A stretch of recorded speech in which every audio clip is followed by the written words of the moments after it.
Welcome back to my channel, everybody. If you don't know who I am, my name is Lindsay and I am the Review Queen. And today we are going to review the movie Twisters that came out last year. So if you guys don't know this about me, I'm into studying disasters, particularly natural disasters. And I've been studying tornadoes for the fun of it since I was 14. So we're talking 1996. Although the fascination kind of began when I was 7 when I first watched The Wizard of Oz and saw that tornado scene. But it really became more of a thing for me to study when I saw Twister in 1996. And I love Twister. Twister is a great movie. And I think a lot of people were afraid of Twisters being like a remake, but it's not a remake. And it's not really a sequel in itself. Because none of the original characters from the first movie are in this movie. So, yeah. And these are completely different characters, so it's not really a remake. It's a story unto itself. So I want to get that out of the way first. So another thing that I do want to point out is that there is references between the two movies, even though it's not a remake or a sequel and stuff. So, you see Dorothy, the instrument they used in the first movie. I think it's Dorothy 1 through 5 or something. So they're using some elements from the first movie, but there's no characters that are from the first movie in this movie, like I already said.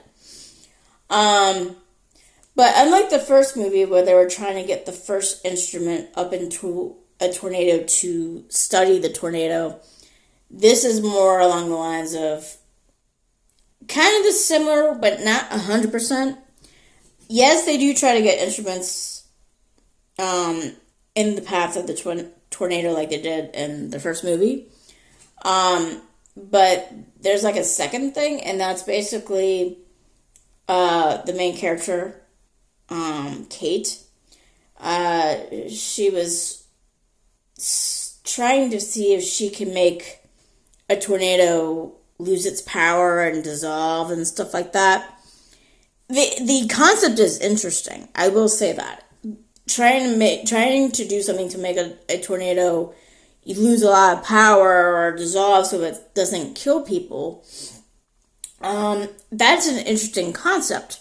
Unfortunately, I don't know the mechanics enough to know if that will work in real life or not. The theory is definitely interesting. And I don't know, maybe people who are like meteorology majors or have degrees in meteorology as well as other aspects that involve disasters, especially when it comes to tornadoes, maybe they know, well, this is a plausible idea to, focus on and experiment with. But it's definitely interesting and very intriguing in my personal opinion. I mean, I think the biggest mystery still with tornadoes is why they form. You know what I'm saying? Yes, we kind of know how they form, but we don't really know why they form. We don't know that one. I don't think we really understand what really makes a tornado form and stuff, We know they need the major ingredients. Like, you usually need warm, dry air, or was it warm, dry air? Or cool, dry air, warm, moist air. Because keep in mind, like I've said before in videos where I've talked about tornadoes, they feed on moisture. They're similar to hurricanes in that respect. They both need moisture to thrive and go on and stuff. So, and I think she was talking about using something to, like, decrease the moisture in a funnel cloud or in the storm itself. So, yeah. Now, like I said, I don't know if it's a plausible way to help decrease a tornado's power or whatnot, or even make it dissolve. But it's definitely, definitely intriguing for me, at least. I don't know if we're ever going to get to that point, but it's definitely interesting to think about. And I don't know if anyone would be actually brave enough to experiment with that. because it's kind of like almost how it would not be a good idea if you would, like, say, try to prevent a volcano erupting or even a hurricane shooting missiles at it and stuff. No. Definitely not with a volcano. Definitely not, because especially with a volcano, if you try to shoot a missile on it, you're just going to make it erupt. Because you're giving the magma a chance to relieve gas pressure. And the thing that eruptions are based on is if how much pressure is in the magma chamber, if it's explosive or if it's like what you see in Iceland right now. But yeah, going back to tornadoes though. So there's going to be some spoilers. I'm not going to try hard to release everything that happened in this movie. But there is some things that happened in the movie that has kind of correlate with real life. Now, one thing I do want to point out before I get to that is the major difference between this movie and Twister is the Vegeta scale. Since 2007, they had switched from the original Vegeta scale to what is now called the enhanced Vegeta scale. And it's basically to reflect better examinations of tornado damage surveys that are aligned with wind speeds more closely associated with storm damage. Now, when there are wind estimates, but they're not measurements per se, because even with the original Fujita scale, they always went by the damage, because that's what tornadoes are mostly measured on, is how much was damaged, you know. But what was different about the enhanced Fujita scale is more like how structures are. You know, what kind of structure is it? Is it enough to, like, withstand a tornado, or is it something that will be easily destroyed in a tornado? That kind of thing. And because, like, keep in mind, mobile homes, for example, are not the best places to be in a tornado, regardless what the F scale is. And I think they say that one of the strongest structures is usually a brick house with a concrete backing on it. So, but if you don't have that concrete backing behind that brick structure and you just have wood, you know, debris is going to go flying in that very easily. So that's the kind of thing that is taken into consideration when it comes to the enhanced Fujita scale. And every tornado that happened prior to the enhanced Fujita scale being rolled out still has its initial rating from the initial F scale. So, say something like the Xenia tornado that got from the super outbreak that happened in 1974. That would still have an F5 rating. So, no, the F scales were changed from that to the new system. Now, one thing that is different, and I've talked about this before in another video where I talked about tornadoes, is that in the enhanced Fujita scale, there's no F6 rating. They thought, let me look at the original F scale real quick. I have the F scales on my computer. So I will link those links in the description box so you guys can read it. Look at the differences and stuff. So, like, anything beyond 318 miles per hour will be considered like an F6 on the old Fujita scale. But the thing is, the original Fujita scale, or when it came to the original Fujita scale, an F6 was never declared on any tornado, even though it came close a few times. Two of those times that I can think off the top of my head is the Xenia tornado that happened during the outbreak in 1974 in Ohio. That was almost rated an F6 because of the wind speeds.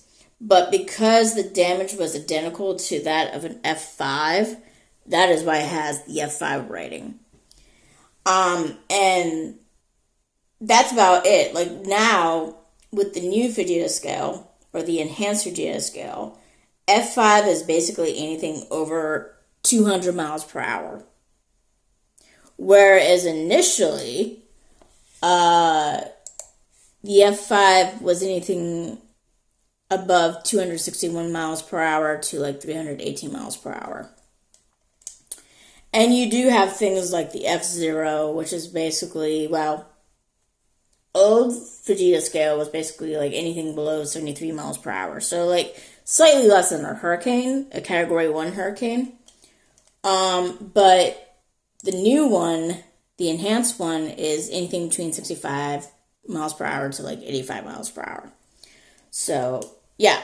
So that was the biggest difference between Twisters and Twister from 1996 is the Fujita scale is slightly different now.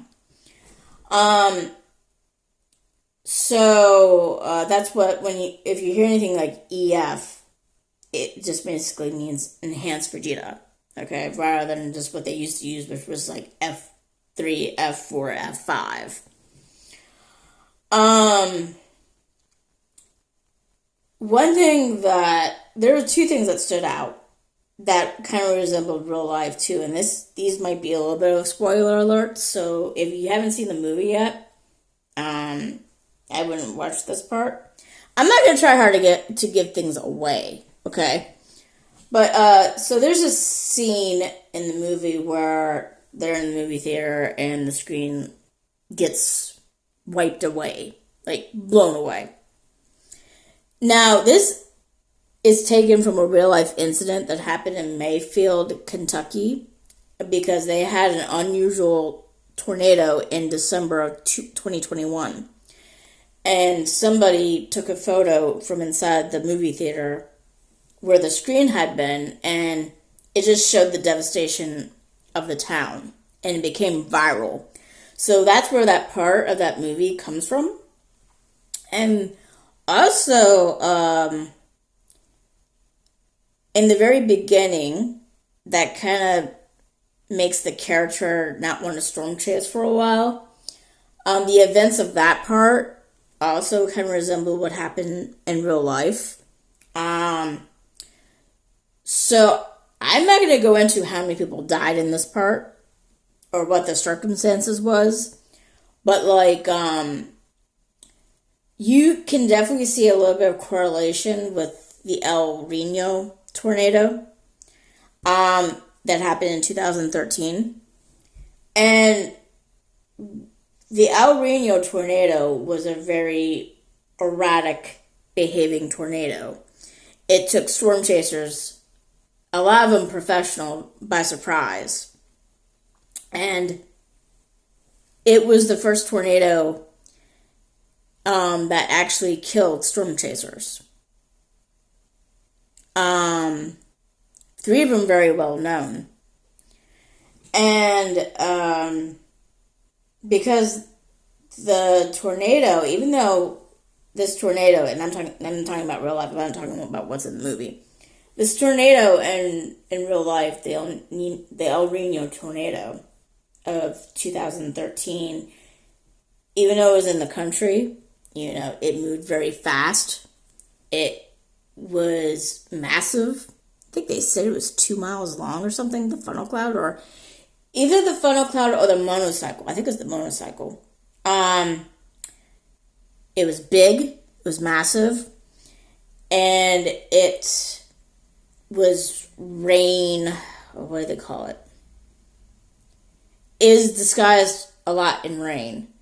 And you gotta be very careful when tornadoes are wrapped in rain and they're hard to see them because they can be dangerous that way. They're dangerous on top of tornadoes that happen at night because you can't see them and you can't see what direction they're coming from. And so yeah, and the thing is, if this tornado had happened like in a town or even in a populated city, it probably would have killed a lot of people than it did. I think with the El Reno tornado, if you include the deaths of the storm chasers, I think it killed 8 people. When you compare that with Moore, which almost got an F6 rating in 1999, because it has the fastest wind speeds ever recorded on Earth. I think they said it was 261 miles per hour, so you're talking an F5. Because it would still be an F5 even now. It would still be an F5, or an EF5. Where was I going with that? Yeah, the Moore tornado killed a lot more people than the El Reno tornado did, by a lot more. Now, it's not the deadliest tornado in U.S. history. The deadliest tornado in U.S. history is still the Tri-State tornado that happened in 1925 that killed over 600 people. So, yeah. But anyway, other than this beginning scene in the beginning of the movie,